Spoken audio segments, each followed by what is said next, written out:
Как да минаваме по правия лост? За мен лично това е доста лесно упражнение.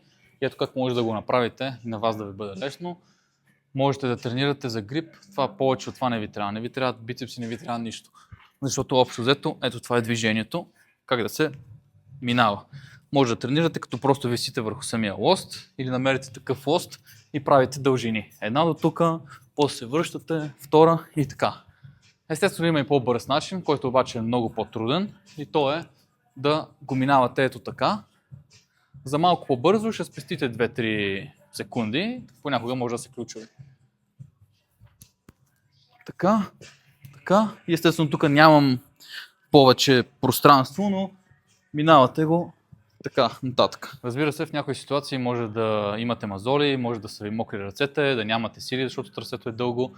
Може да го минавате с краката, един вид на 4 крака.